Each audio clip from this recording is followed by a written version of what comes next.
और फिर महारानी की पूरी आर्मी BFG के पीछे दैत्य देश की तरफ निकल जाते हैं। दैत्य देश में जाते ही सारे कंपास काम करना बंद कर देते हैं, लेकिन वो सही सलामत वहां पहुंच जाते हैं। BFG उन्हें वहीं रुकने को कहता है और फिर वो सोफी को लेकर वापस अपने घर जाता है, जहां वो एक और बुरे सपने को बनाने लगता है और वो सोफी को कहता है कि मैं उन दैत्य को भयानक सपना दूंगा और अगर इस सपने ने अपना काम कर दिया तो उठने के बाद उन दैत्य की हालत बहुत खराब होगी, जिससे वो सैनिक उन्हें आसानी से पकड़ सकेंगे।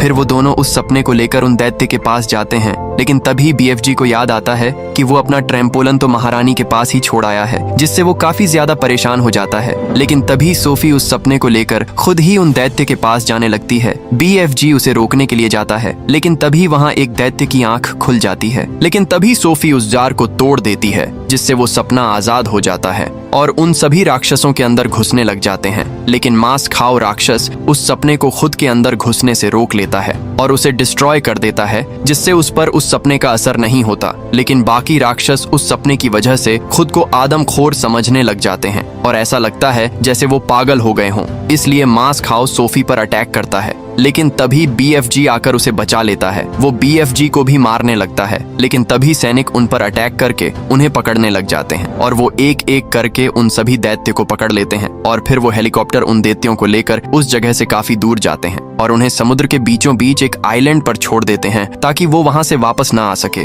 और उस आइलैंड पर खाने को भी कुछ नहीं होता है, इसलिए महारानी वहां बहुत सारे कक्कड़ भुज्जे के बीज भी छोड़ती है। इससे वो सभी दैत्य रोने लग जाते हैं, क्योंकि अब उन्हें जिंदगी भर उस सड़ी हुई सब्जी को ही खाना पड़ेगा। वही सोफी को मेरी अडॉप्ट कर लेती है और अब सोफी की लाइफ बहुत अच्छी गुजर रही होती है। वही जब उसे BFG की याद आती तो वो उनसे बातें करती, क्योंकि BFG को दुनिया की सारी फुसफुसाहट सुनाई देती है और अब वो दोनों बहुत खुश होते हैं। और इसी सीन के साथ ये कहानी यहीं पर खत्म हो जाती है।